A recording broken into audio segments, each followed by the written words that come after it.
Namaskar. So, Krishna, nice to see you again. Something which you mentioned in our last conversation is ringing in my head since then. Um, of course, you know my personal fancy of seeing harmony between Dvaita and Advaita. Though this conversation is only about Tattva Vaada, it's Swarupa Yogate, Swarupa Yogate, so I will always veer towards that. One reference was very interesting to me. You had mentioned while elaborating the Sakshi concept, what it does, how it works, etc. If I remember correctly, you made a remark that Sakshi, even even though it has the ability to ascertain things as they are, yathartham, yeah, but it chooses to ignore certain things under the conditions of mental conditions or mental, what do you call it, vasanas or illusion or whatever the reason, right? So it accepts kind of, not formally, tacitly lets the person to live with the mistaken perception. Now, this is tantalizingly similar to Advaita argument that Brahman is the only reality, but because it is an intelligent entity, only intelligent entities can mistake also. And therefore, a mistaken notion that it is not, jiva is not Brahman. Yeah, is that is the model of, and then they will take that as saying that Vyavaharika Satya is like this. We deal with it. That's how life goes on. But Paramaktika Satya is always, the substrate is always Brahman, is their argument. But the way you're positioning and defining Sakshi, at least in my understanding, is doing the same argument of Advaitins in a different way. I don't find any difference in my mind, at least. So would you like to explain, is it really different? Is it only a notional difference? Because sometimes, I'm sorry for saying this, for argument's sake I'm saying this, sometimes a priori you take a position that, yes, I'm going to treat Jagat Satya. I'm going to treat Vishnu is the only independent reality. And then everything else, I will see whether they fit to this assumption. And then use that model to prove that assumption is one method of logic. Is it because of that you are compelled to kind of redefine the notion of mistaken reality, Vyavaharika Satya of Advaita, into kind of defining it as Sakshi, that it knows Yathartha, but still under the influence of vasanas, tendencies, or illusion, whatnot, it can let it pass, so that you can deal with it. That is a point I thought if you wanted to clarify, it will be helpful to the viewers. Sure. Let me start. Sri Guru Bhyo Namaha Hari Om. Narasimha Akhilajnana Matadvanta Divakaraha Jayatyamita Sajnana Sukhashiktipayo Abhramam Bhangarahitam Ajaram Vimalam Sada Anandatirthamatulam Bhaje Tapatrayapaham Apadamauli Paryantam Gurunam Akritim Smarit Tena Vignaha Pranashyanti Siddhyanti Manorathaha. Sri Guru Bhyo Namaha Hari Om. Let me share my screen with a quick recap of what we have covered so far. I think my objective was also to cover the same question, and then quickly, basically the next few sessions, what I want to cover is, what do we mean by basically finish up this epistemology to some extent. I mean, we will when you get into details, we will understand about the conflicts between different pramanas and things like that. I did mention some of them last time. We will talk about Agama after that. We will explain as to how a Tattvavadin views Agama differently from let's say Advaita. Even where is the common ground and where is the parting ground? Where do we part? I think that part we will make it clear. And then eventually we will come to where are the disagreements even in the common ground, right? And that's what shapes up the Madhva ontology. And then we will look at how sadhana is different and then how the phala is different. I mean, totally modeled in the same way as how Brahma Sutras are. Basically, first is the Swarupa, then you have the sadhana, then you have the phala. Basically, this is the order in which, in fact, Sri Jayatirtha, he mentions this thing, right? Jignasa, when you say jignasa, you do jignasa of these three things. And we will adopt the same model here as well. We have covered so far the Pramana Shastra to a very brief extent.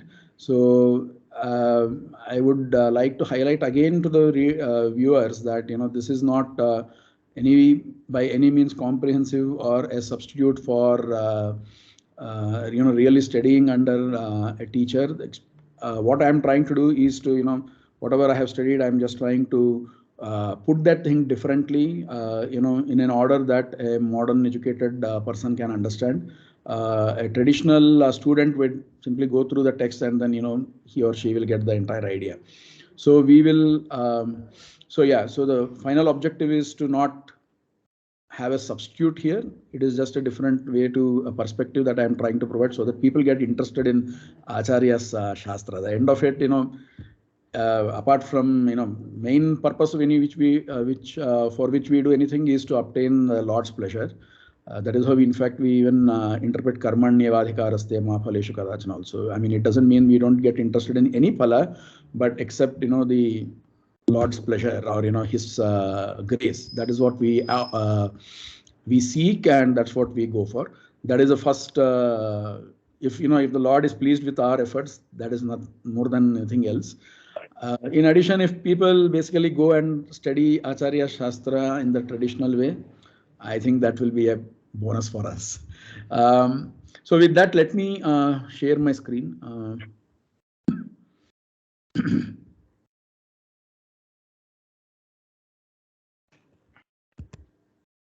You are able to see my screen now, right? Yes, I can. I'll just move your this one a little bit here. It is better now? Yes, surely. Okay. So basically where we left is to say that, for a quick recap, we said that, there are cases where there are these different instruments of knowledge which provide knowledge, valid knowledge, in case if by themselves, by default, if they are afflicted by flaws, right? For example, if the object of pratyaksha is too close or very far off, then it can lead to a flawed pratyaksha. Similarly, if we do not understand the true characteristic of a hetu or logic or anumana, then it can lead to a wrong anumaya being understood. Same thing with Agama. Agama is not necessarily a scriptural text. It is basically any text that communicates a particular piece of knowledge. Now, all these things are processed by Manas. It can add its own, masala or elements to that. And that finally is reflected or is grasped by the consciousness or Atma or Jiva or Sakshi. Now, this is where your question comes. Basically, we said that, Manas can put all those things there, but Sakshi accepts certain things as true. And this is not an axiomatic thing. We talk. This is not a convenience assumption from convenience. We discussed in the previous sessions as to how this is what do you call an articulation of what we truly experience. This is not something new. It is just an articulation of that. It is not a new theory. Everybody will accept this thing if unless we put it under with labels like Dvaita or Advaita or whatever it is. If you don't put any of those labels, people will say that these things is self-evident, right? So what we said then is that in case of wrong knowledge, basically invalid knowledge, let's say the eyes and the perception tells you that there is a snake there. The Sakshi basically does not accept that. So let's look at it. If there is a real snake, the Indriya and the Manas, they produce this knowledge saying that there is snake and this snake is real. And Sakshi will accept it as is. In case of an illusion, the Manas will say the snake is there and also the snake is real. I will show you one slide for that. But Sakshi will say, okay, I accept that there appears to be snake here, and later upon testing, upon pariksha, right, it will basically decide, no, there was never a snake, it was just a rope. And we also discussed how this kind of dichotomy between manas and sakshi needs to be accepted, without which basically you can, without accepting that there is something called sakshi which has a final decisive nature on the validity or invalidity of any knowledge, right? And without accepting that that sakshi always gets the valid knowledge, it is impossible to say why the knowledge of rope is more real or is real while the knowledge of snake is unreal. So we discussed these things. We also discussed that Acharya puts this thing, saying that shastrartha yukta anubhava pramanam tu uttamam matam. So anubhava, whatever anubhava is there, since you can have all sorts of anubhava, both valid and invalid, invalid sometimes, valid sometimes, valid many times. So we all anubhavas, so whether it be whatever is told in Agama, or let's say some guru comes and tells you, or somebody looking like a guru comes and tells you, you do this kind of meditation, you will start feeling these things. So all those anubhava, unless it is in aligned to Shastra, there is no way to know that it is Pramanika, because mind itself is pretty fragile. It can create lots of impressions for you. We saw all of that earlier. And it can create, how there is no way but to tell that unless it is a Pramanika, it is real. So therefore, Acharya also puts Shastrartha Yukta Anubhava. So if somebody is having, for now, give it that, Advaita is a wrong conclusion even from Shastra point of view. So he basically, somebody says that I have had Advaitic experience and things like that, it is against Shastrartha. Therefore, that Anubhava is just like the seeing the Anubhava of a snake. Whether that is Shastrartha or not is something that we will see in the future sessions. But anyway, so that is the main idea there. And then we also looked at how understanding Shastrartha becomes primary for a Tattvavadin as against other people. So as a means, right, for example, if I go to Jaggi Vasudeva or anybody else who teaches right or Vipassana or any of these methods, I will not be interested simply because I do not know whether they are teaching Shastrartha Yukta, their Anubhava, whatever they promise is Shastrartha Yukta or not. So that's why Tattvavadins spend a lot of time in trying to decisively come to this formulating this Shastrartha, and it shows up in every other step that we will see in future. Can I ask a question here? Yeah. No, because you took a contrast between others, particularly neo gurus like Jaggi Vasudeva and others you just mentioned. Yeah. See, Shastrartha Yukta Anubhava is a very logical, powerful, anybody will accept it, right? Mm. That Pramanam is the Uttamam, is a decision. Uttamam Matam, you're saying, agree. Okay. But without really sitting in front of Jaggi Vasudeva, listening to him, studying him, digging deeper, how can he conclude that he is not a Shastra Yukta person?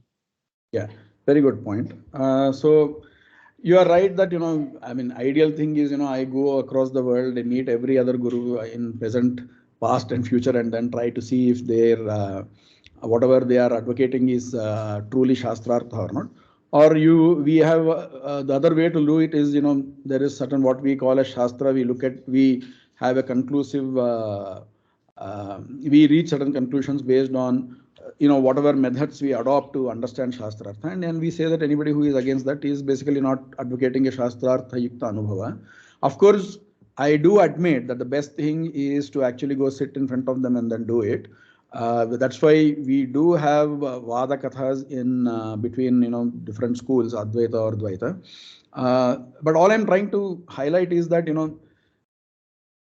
Vaada as a method is, it used to be there earlier, it is still there between classical Advaita and Dvaita, but for Neo-Advaitins, it doesn't matter. They, in fact, if you see Vivekananda's complete works, he kind of denigrates this whole method. He says that, or even, for example, the previous Kanchi Swamiji, I think, okay, he mentioned you do not know whether you have never seen the Lord's feet, but you are trying to figure out whether he has a Trishula in hand or Chakra in his hand, kind of thing.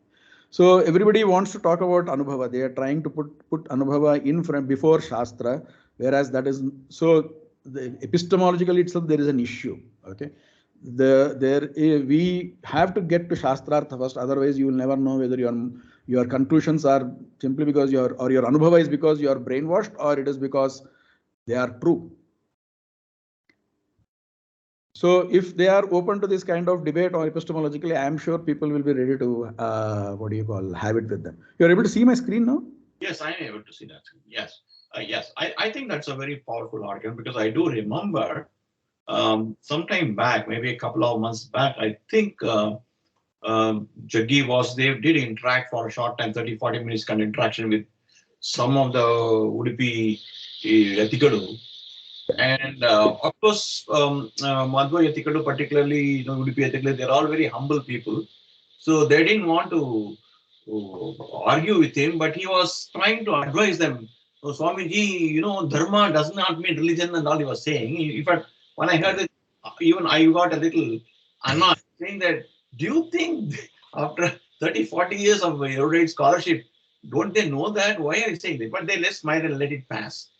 So yeah, they were of, I mean, see, those workshops or those sessions were more of, inclusive thing. I mean, there is more about, at the end of it, see, in today's world, you have a lot of nastikata staring at us, lot of other religions trying to hurt us. So we need to have at least a token of unity amongst us. And that's why even if there are, radical differences in our positions, right, the doctrinal positions, I think eventually we need to have, I mean, it is not just showing there, we are indeed, two beings who are just trying to have a good discussion. And I think, in that particular situation, Jaggi, he was there, he went and told a lot of things there. As you just said, they let it pass, and they really didn't, they thought that they just wanted to show to everybody that, we are accessible, open to communication and things like that. And to be honest, I think he's doing good work on all the non-Shastra fronts also. For example, soil or whatever it is. Whether we agree with those methods or not is a different thing, but there is no reason to keep him at a distance. He's doing a lot of good work, no doubt about it. Absolutely. But as a means of a rigorous, shall we say, analysis of doctrine, of course, that is not his path. Therefore, his path is more like, trust me, I will take you there kind of thing. Yeah. Okay, good. So that's that. In other words, that's what you're saying. If I do, I mean, this is not an idle gossip. I'm trying to say, in simple terms, the reason why people like you are more rigorous, people who are more rigorous than you, do not want to sit in front of these newest gurus and try to find out whether they are having a proper grounding on Shastra or not. It's because prima facie, a priori, they declare that those things are not required, and therefore there's no point. When they already defined their boundary conditions, there's no point in going there and talking, because we know. I hope that is the position you're talking about. True, that is true. For example, when Dvaita schools invite, let's say people like Mani Dravid Shastri or others, right?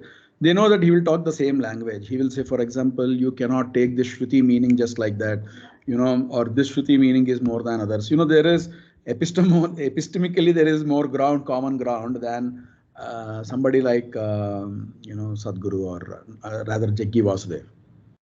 Yeah. So let's continue. I mean, we need to cover more ground today. So we talked about these conflicts also here. You're able to see my screen change? Yes, I can change. I can see the change. Yeah. So we talked about the conflicts and which will overrule the other. So here our order is as in line with this particular thing. So pratyaksha is the when it comes to sensory objects, right? Whichever objects are covered by senses, we basically say that that is the most powerful instrument. So it overrules Anumana. So same thing is in case of true, even same thing is true with pratyaksha and agama also. So in fact, I told that Shankaracharya says that even 1,000 crows cannot make 1,000 shrutis, right? 1,000 Vedic sentences cannot make fire cold or something like that. And then, but when it comes to atindriya, right? Whichever is not an object of sensory perception, the agama is the higher pramana. And when for an aparoksha jnani, or okay, this is the main thing for him, he has already had shastrartha yukta anubhava. So we are not there. So that's why we depend on agama, and for all the atindriya things, and for rest of the things we depend on pratyaksha. And any anumana that is in line with this is also acceptable. Okay, so we talked about how which pratyaksha is which instrument or which pramana is more powerful or is prabala compared to another one. We talked about this earlier. Now we also talked about this one. This is important. I thought we went through it in a little bit of rush. So how do we know that whatever we are dealing with is complete? Basically, see, one thing is to actually know the objects. So we know that we cannot have infinite knowledge out there of whatever that is there. But that is not the question here. The question here is, you are taking these three pramanas. How do you know everything out there is covered under these three pramanas? Correct. Okay. Yeah. So the answer to that is, look, it is more of a logical, partitioning. So you have sensory, you have out of the sensory kind of thing. And we know that agama is there, and agama covers the atindriya, whichever is not there in the sense, whichever is not covered in the sensory thing. On the other hand, pratyaksha, whatever it can cover, we know that much is true, and any anumana is there. So basically, it is more like there are two logical halves of all knowledge that is possible out there, and whatever we can grab between these using these three pramanas, we have to say that that comprises the entire universe out there. So therefore, from a pramana and its scope point of view, yes, there is complete. So the idea of many people provide this illustration of 6 blind men and the elephant kind of, their descriptions are different. Therefore, that is how all these different acharyas are there, but they still teach the same thing kind of thing. They teach different parts of the same truth or reality, right? That is so easy to bring about, even doctrinal unity amongst all these egalitarianism, right? Between all these different schools of thought. But that is not true, because we all accept that there are these different pramanas. These pramanas are complete, and this is my understanding of Agama Pramana. Based on Agama, I tell that this world or whatever it is will be sublated by the knowledge of Brahman, is what an Advaitin would claim, and Advaitin will claim that based on Agama, this world will continue to exist, or till the pralaya happens. So it is the same pramana, it is the same source of knowledge. So we are basically touching the same entity using the same instrument of knowledge. So this is more of a, this doesn't apply here, that particular illustration. Then we also looked out, we checked whether Agama is another form of Anumana. Basically, see the way the Anumana or logic operates is that, I have seen X and Y together for in many instances. Then I generalize that. I apply the same thing to a new instance, and then I derive the existence of one of the terms there. So I have seen fire and smoke together in many instances. Then I generalize that, and then I say, okay, wherever there is smoke, there is fire. And therefore, in this particular mountain where I am seeing only smoke, fire must also be there. So that generalization is what gets applied over there.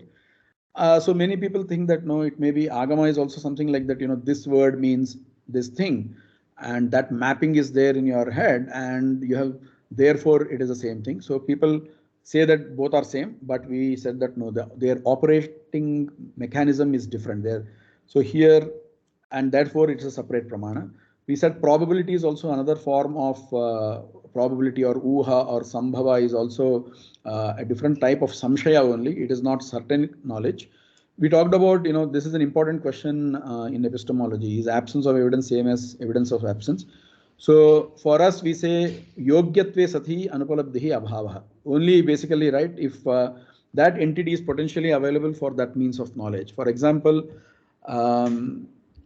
form or color is available to my eyes, whereas smell is not available to my eyes. So just because I cannot see smell, I cannot say there is no smell. Okay, so that is a simple understanding of yogyatve. So this has other implications to today's nastika. For example, if he says that God is not visible, so our point is that he never told he will be visible, right? I mean, on what basis are we assuming that he's going to be visible? So unless it is proven a priori that that entity is potentially visible, you cannot show lack of vision as evidence of absence. Right. So we covered these points.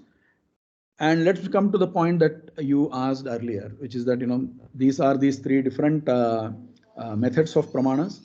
And see here, right? So let's take the first, whatever is there in the green thing. Manas says this is a pot, cloth, ghata, pata, laptop, everything it is providing that. And it also says that this is valid. So Manas also gives that particular thing. See, this is important here. And Sakshi also accepts that. It sees that there are no flaws. And again, it accepts this knowledge as is. Okay. And it also accepts the validity. It grasps the validity there. Now, let's take another case where the Manas says, okay, this seems like a snake, okay, and this is doubt. So I have given it different color coding over there. Samshaya is there. So here it accepts that the Sakshi also accepts that this seems like a snake, and it also accepts that at that point of time it is a doubt. But after testing, this is a rope, it is not a snake. See here, basically the green thing happens only here. It does not happen at, I mean, it could potentially happen here also, but this is the main and the final validator, so to speak. Yes. In this case, the third case, right? I take a snake, I say this snake, the Manas says this is a snake. I mean, based on a perceptual input, the Manas says this is snake, and it also says that the snake is real. And now see here at this point, this seems like a snake. That is how the Sakshi accepts that. And more importantly, because it says this snake is real, there is an action, which there is a volitive action to run away from that particular object or to get fear. That is based on this particular input. You're able to see my mouse move, right? Yes, I can. Yeah. So it is based on this particular input. But eventually after testing, it comes to the same this one. So this explains why there can be instinctive, instant fear to an illusory object. Okay, so of course, I mean the fear is coming from previous knowledge that snakes can bite and you can die from snakes or snake bite or whatever it is, right? So that knowledge is the true cause of the fear over here. Okay, unlike let's say real water. Real water, you don't need to know that it can quench your thirst, but when you drink it, you will have the effect. That is what is called arthakriyakari. The real object, it can cause that effect without previous knowledge of that, prior knowledge of that particular effect. On the other hand, an illusory object cannot produce any effects unless there is prior knowledge of that such objects, having those effects. So whether it be snake or whether it be anything, any illusory thing, like for example the silver and nacre example, right? So in all these examples, it is the prior knowledge that is needed for an illusory object, and that knowledge is what causes the effect. Otherwise, unreal objects cannot have effects. Then here, we have the questions of whether what happens in dreams and things like that.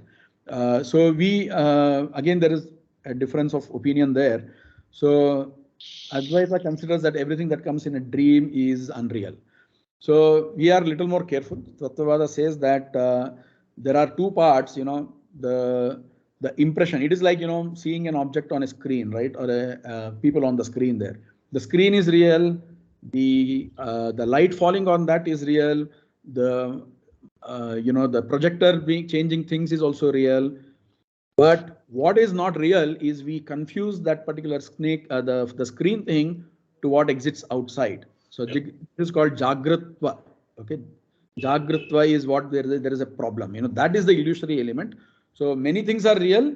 The vasana is real. Everything is real, but this one is not real. Okay. Now this is how where basically I'll come to I think we will have more discussion on this later. I wanted to highlight one more thing. Basically, see, when we study, right, our regular courses like maths, physics, and things like that, we accept that we accept many things that eventually get changed, right? For example, at one point of time, people believed in the flat Earth theory, or they believed that eclipses are caused by something, and so on and so forth. Now, eventually, we update our knowledge with respect to this. So I wanted to highlight, how Sakshi goes through those things.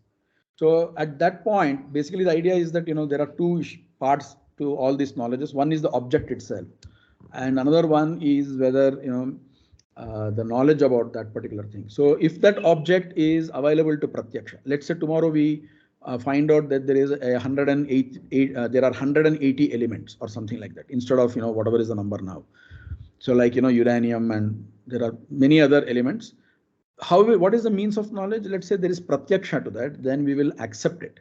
If the pratyaksha is there, we can see it, we can, for whatever reasons, we can, without, wherever there is no inference, wherever it is available to our pratyaksha, Sakshi will accept it.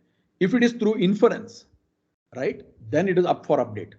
I can change it. It can keep updating as we get more and more evidence. So this is how we can accommodate and completely valid Sakshi, unchanging Sakshi, but you have updating knowledge is there. And you go through cycles of corrections, and yeah, you go through iteratively, you go through corrections, and then you say, okay, now this is the right thing. So inference, wherever inference is, only inference is involved. For example, take this one, right? 8 minutes for light to travel from sun to earth. The manas will say it is true. Sakshi will say, okay, this is a matter of inference. I have not really gone through, or I mean, for whatever reasons, it will hold it back and it will hold its validity. It will not accept it as valid forever. It is liable to change. It is liable to correction. So this is how things are different here. We'll come to your point. Before that, one small thing. I somehow felt that, in the last few sessions, I have somehow made this Sakshi as some mystical instrument, or, because of the way we have discussed that thing. But it is not the case. It is that I, right? Whatever this I-ness is there, I, and whatever is the object, whatever is the experience of all experiences, that is what we call as Sakshi. So the viewers, please don't think that, we have posited something, we have, constructed or postulated something. It is yourself, right? But and which shines forth in sushupti also, which shines forth in dreamless sleep, and that is why that is the validator, the final validator of all knowledge. We, in case of error, right? This is the point. We accept that, the judgment is not taken by Sakshi. It is, though the reaction is there because of the judgment from Manas, Sakshi does not have any judgment. It is suspended over there. And this suspended judgment is same as Vyavaharika Satya of, is not same as Vyavaharika Satya of Advaita. Because, it's not like we are saying that, that snake is temporarily or empirically true or anything like that. Or, it will eventually be sublated by Brahmajnana or something like that. No, or it will be corrected by Brahmajnana. We are not saying any of that. We do not know whether it is true or not true. We will conduct pariksha, and then once the pariksha is done, and let's say after the pariksha, I admit that there was never a snake. So the rope becomes Paramarthika Satya only. It is not Vyavaharika Satya. So it is not temporary thing. In fact, one of the Pramanas that you read out in previous session, right? If something is temporarily a Pramana, how can it ever be a Pramana? That is the question that Acharya asked. So if there is a Pramana, it is Pramana forever. Or otherwise, it is not a Pramana at all. So this also means, see how we evaluate real is something, there is a fundamental marked difference over here. I have seen this thing in Advaitic schools, right? They say that it is real for the observer. We don't accept that kind of thing. It is for us, it is real only after examination if needed.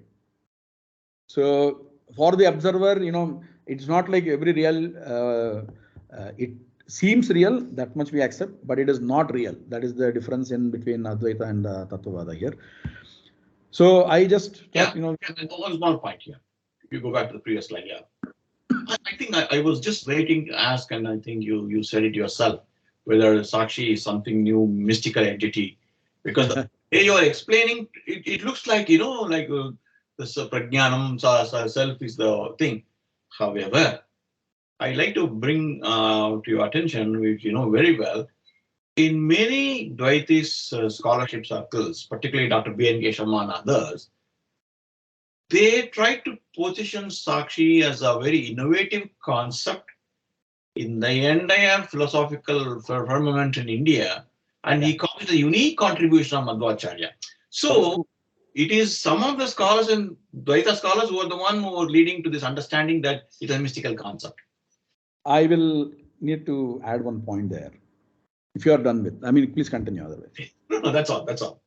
So, see, what Madhvacharya has done is to position this Sakshi as the final validator. Nobody else has done that. Okay, it is given a second-hand treatment in all other schools of thought. Okay, on what basis do I accept? So many cases, right? He says, on what basis will you accept, for example, an Advaitic anubhava as true and discard Dvaitic anubhava as false? There has to be a validator of these two things, right? So see, he goes to the very fundamental point of having that kind of validator, which is irrefutable, which is true at all times. Without having that, all debate is pointless. So while it is not mystical per se, to highlight such an faculty that has been provided by God is something that Acharya has done, and nobody else has done that. And without doing that, what is the point of having all this debate or epistemology or ontology and anything like that at all? We can keep arguing forever. But we will never know how one anubhava is more important or more true or actually true while the other one is false. So therefore, I think they are not in conflict. Whatever I'm trying to say here and whatever Dr. Sharma has said, Sakshi is not a mystical instrument. It is available to us in all experiences. But to highlight that such is the case, only Acharya has done that. Okay. Can I continue? Please, sir. Please. Okay. So this is a simple mapping that I have done, which is where, Advaita says that only consciousness or Prajnaanam Brahma, right? Or only this is the real, everything else is unreal. Everything else is unreal, though they didn't say it like that, but eventually they mean that. So Vyavaharika is, all the self-referential learnings that happens, bliss, pain, everything else is in the, all these things are up for update. They can be updated later, or they will all be sublated. They will all be corrected.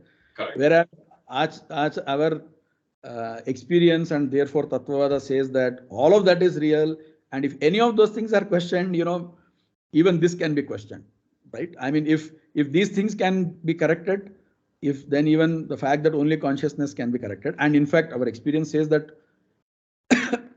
sorry, this cannot be corrected, this cannot be changed, and even the rest of it cannot be changed.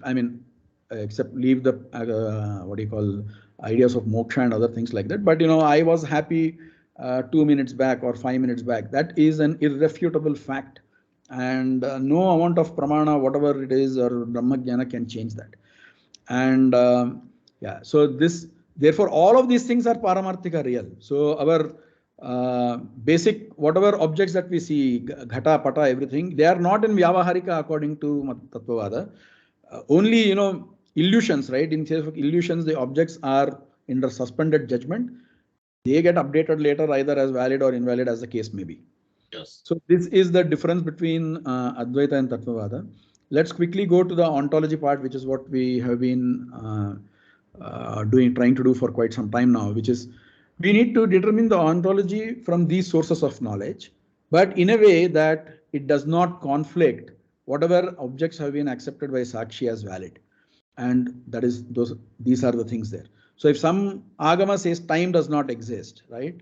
I will not accept it. I will ditch that Agama. If something says that there are no three states, we will ditch that Agama. If some Anumana says there is no externality of input, we will ditch that Anumana.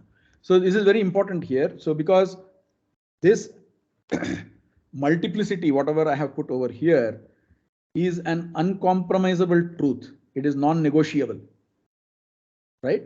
So every other interpretation of Agama or any source of knowledge has to be in line with this. This is again markedly different from how the non-realistic schools of thought look at it.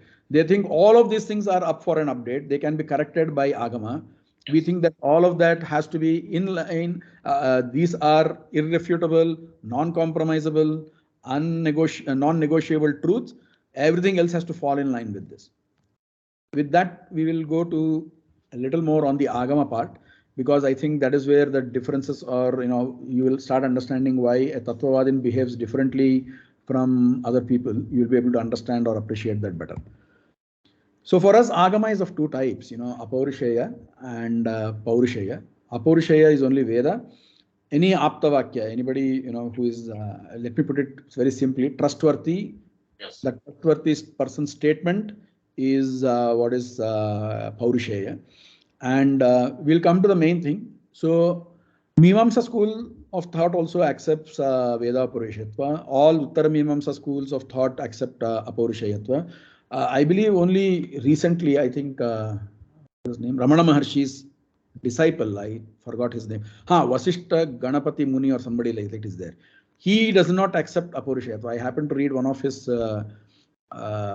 texts, and he doesn't seem to accept Apaurushayatva. And unfortunately, all his arguments are addressed by Sri Jayatirtha in his Vishnu Tattva Nirnaya. Okay, we'll come to that thing if there is more interest on that. But the point here is, see, how do this is where I wanted to highlight Acharya's input, how it is his logic is more rigorous or more acceptable than other people. So they say, how do you know Veda Apaurushayatva? How is it known, or why is it acceptable? So they say that author has been forgotten. Kartuha Asmaranat. You can check up Shankaracharya's commentary on Atayevacha Nityatvam. That is the sutra in the third pada of the first adhyaya. There he mentions this, and it is there in other places also.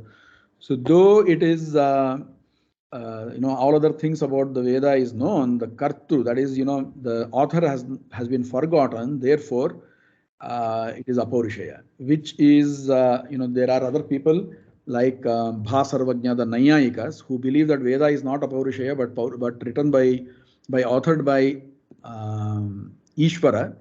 They basically say that all these things have the same characteristics. So by this line of reasoning, you need to accept that they all are Apaurushaya. So that is not a very palatable conclusion. And of course, there are further arguments on that, but I think there is a mistake in thinking as to how you have to establish Apaurushayatva. Now, what Acharya does is simple thing. He says that there is a prasiddhi for this one. Akartrukatva prasiddhi. So, which means that the unauthoredness is known from day zero, or actually there is no zero. There is minus infinity, day minus infinity. It has always been known that this particular text or these texts are unauthored, and there is prasiddhi of that particular thing. Now, if there is something where I do not know the author, it does not mean that it is unauthored. So text.author not known is different from text.author is null or is zero or whatever you call that, right? I mean, to put it in programmatic way, there is a distinction between saying text does not have an author and text.author is not known. It is like saying I do not know the color of the wall on the other side versus saying there is no wall on the other side. There is no color at all. Yes. Right. So he's saying there is prasiddhi. Now, what does prasiddhi mean? Prasiddhi means multiple independent sources. So I go to let's say Rishi 1, Vishwamitra, and then I ask him about the author of a particular mantra. He will tell this is unauthored. I go to Rishi 2, Rishi 3, Rishi 4, or any people who have been studying the Veda, they will basically tell me that it is unauthored. It is a positive assertion. They are not saying I do not know who wrote it. They are saying that it does not have an author. And mind you, to Acharya's credit, right? They do not say, none of the authors, even today, they do not say, look, we have forgotten who the author is. That's why this is unauthored. No, they say that we have our Guru told it is unauthored. And this is a characteristic that, proverbs or folklore do not have. And this is very important as to, so for example, if you ask an Islam or a follower of Islam or Christianity, right? How do you know Moses spoke to God? Or how do you know that Prophet Muhammad spoke with Allah? You have to just admit it as a axiomatic belief. That is not needed here. Okay, because there are multiple independent sources of the same tenet. Are you there? Yeah, I'm listening. Yes. So this is like saying, how do you know, for example, right? Both of us do not have, let's say, Modi in front of us. How do you know that he's the Prime Minister of India? So because multiple independent sources of knowledge, knowledge. Yes. Therefore, and is there any dependency on the, is there any belief that we have over there? Is there any belief that is needed? No, because we know that these sources of knowledge are independent. And not only that, we also know that, if one is wrong, the other will set it right. So though each of them are independently not, apta or anything like that. These, for example, a TV channel is there. A newspaper is there, another TV channel is there. These are all the different sources by which I am getting to know that Modi is Prime Minister of India. Right. Cross-validation. Yeah. So if one guy does a mistake, the other guy will set it right. Okay. So based on this, we eventually say that, this is without having a dependency on one particular thing, on one particular apta, I have multiple sources. So that is why we do not have the same issue that a Muslim or a Christian will have, or a Buddha or a Jaina will have. Their belief on their guru or their this one is unquestionable. It is axiomatic. Correct. Here, nothing like that. It is not axiomatic. You can go ask anybody, and it is like the same case of, how do you know Modi is the Prime Minister of India, though he is not in front of you, or you are not sitting in the Prime Minister's office right now to check what he is doing there. Yep. Right. So this is where Acharya's reasoning is so different, and it is actually in line with how the Vedic schools behave today. If you go and ask them, how do you know that, who is the author? They basically tell you that, there is no author. And how do you know that? That is what my teacher has told. My parampara has told that thing. Okay. Now the question is, well, there could be prasiddhi, let's accept that. But even there are many, figments of imagination that have fantasy, right? I mean, if you go to a particular village, they will say that this particular temple has been there from Srishti, from the time of, Srishti, or this particular temple is from Anadikala, it is sitting over there or something like that. Or, there is no dearth of fantastical elements being around. So is this Apurushetva? How do you know that? So at that time, if you ask, but on what basis are you saying it could be one of the figment of your imagination? The underlying problem is that all statements have authors. This is what we have seen. So on what basis is even Acharya or anybody saying that Veda is Apurushaya?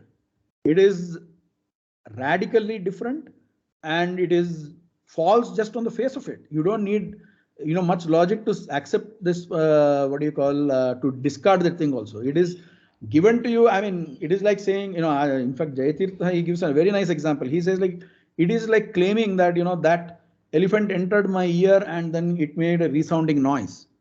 Can you accept that? That kind of statement doesn't even need a proof. It has to be discarded, unceremoniously. Right, yeah. Same thing with the Veda Purushayatva. This is what most people will react with, right? So then we say, okay, how do you even know that all statements have authors? How do you know that? So, I mean, all your objection that it is figment of imagination, everything is because you have seen that all statements have authors. On how do you know that all statements have authors? So, I mean, there are some statements that I have composed. agreed on those things, we cannot. But how do you know, for example, Shakespeare has composed Merchant of Venice? Or did Shakespeare? How do you know Hitler has composed whatever he wrote, that Mein Kampf? Yeah. Or how do you know Gandhi wrote autobiography of what do you call Experiments with Truth? Or how do you know? I mean, why all of that, right? You know, even I mean, take any recent book, whichever is not there in front of you, wherever the author has not composed in front of you, how do you know that that guy has composed it? How do you know the mail that you have got from this particular mail ID is composed by that guy? So there, the only idea is that Prasiddhi is the only proof. Okay. So I will explain that thing a little more. Basically, what we are trying to get there is we have to accept that I know from multiple sources that Kalidasa wrote Meghaduta or Shakespeare wrote Merchant of Venice, or my teachers have taught me that way.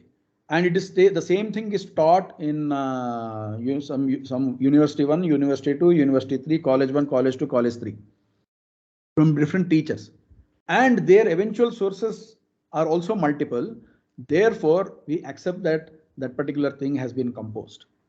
I'll give you another example, right? For example, let's say some guy comes and tells you, look, I have composed a song and it goes as, Janagana Mana Adhinayaka Janahi. Will you accept that thing? You will say, no, this is copied. On what basis are you saying it is copied? And how do you know he's not the author of that particular thing? How did you know that he did not put all these letters one after the other? He did not arrange them in that order to give that particular meaning.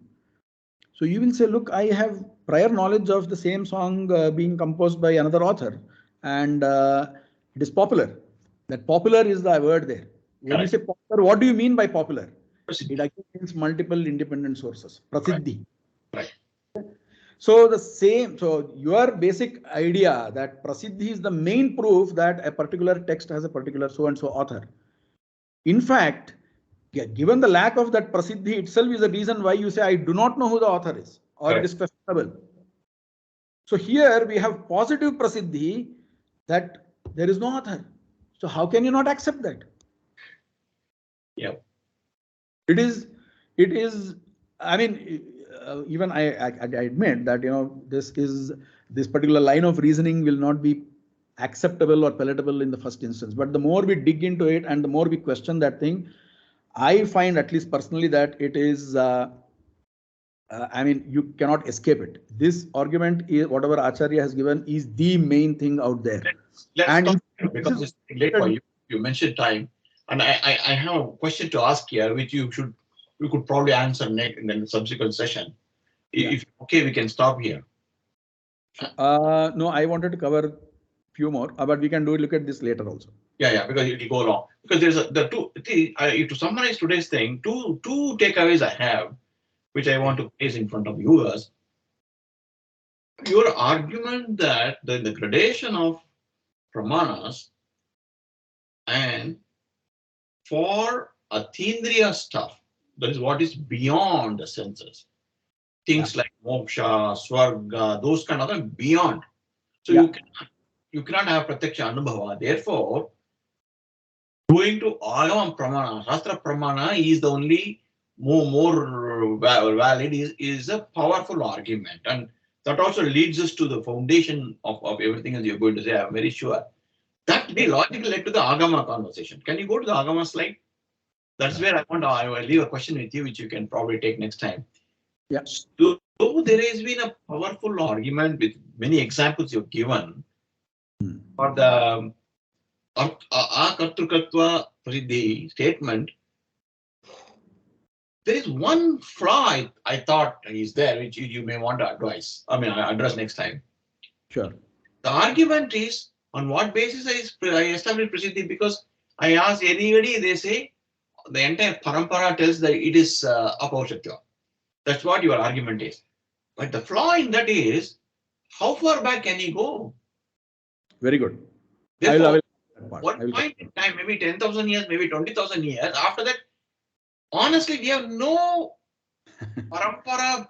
I have a question. Why go till 10,000 years back? How do you know, for example, right? See, it is ditch Veda Purushet for the moment. how do you know British invasion happened? How do you establish or ascertain any tenet of history, any historical artifact? How do you establish that? That is our true question here. It is not about the number of years, whether it is 10,000 years or 10 lakh years or whatever it is. That is where I think you have a flaw in this argument, because I know we'll come to that thing. Yes, we'll come to that point. I just leave the flaw here. In my mind, what is the flaw, and we can do it next time in detail. Because if you take any historical event, you have artifacts, you have cross-reference, you have travelers by foreign visitors, multiple historians, etc. How do you know that all of these things? I mean, further question on that itself. How do you know that those are written by those foreign visitors? True. But let's go layer by layer. No. What I'm trying to say is let's go layer by layer. Even in the absence of validation, they really author, etc. There are multiple cross-referencing elements which you can triangulate to arrive at a conclusion. But if you go to this Veda being apaushratya, etc., if you go back to far behind, you don't even have even Nam Ke Vaste, somebody claiming that, right? Because it disappears. Every matha, every ashrama, every guru parampara, somewhere it stops. Beyond that, we don't know. So the Prasiddhi argument has to be contained in a time bracket. Time boxing has to be done. That is one argument I want to put for your purposes next time conversation. Sure. And maybe because of this only, Advaita argument is that Shankara's argument that because is forgotten. No, I mean, okay, we will discuss the same thing in the next session. Right. We see, I mean, where we will take it is how is any historical artifact established. We will go to that point. We will question all those things, whatever you put as proof that for example, British invasion happened or anything like that. We will delve deeper, and then we will see how to actually truly establish history, and whether it is 10,000 years or whether it is whatever be this thing, we will come to that. And in any case, I mean, I'm not too sure, I mean, this one doesn't seem logical by any means, even whether it be today or let it be even 10 lakh years. I think author has been forgotten is the reason for it being Aporishaya is just, I mean, it is illogical to have there. Let's try it next time. I will try to prove that both are same. Your argument seem to be. But beyond this, for the sake of viewers, I want to say, please correct me if I am wrong. Why it is so important of Apaushratya is that if you said, if you connect to any specific individual, then what happens is either it could be a fancy of that person, or we don't have proof that it really happened. So then the whole thing falls apart. Having said that, for the Atindriya concepts of Swarga, Moksha, etc., Agama is the only final source of validation. Connecting it to a specific individual, it falls apart, the whole thing. Perfect. And it leads to secondary questions is what happened to people who are before him, and all that comes into picture. Absolutely. So logically, this has to be established, which I really like the way you are going step by step. Thank you very much for that. We will see in detail next time. Sure. Thank you. Namaskar. Namaskar.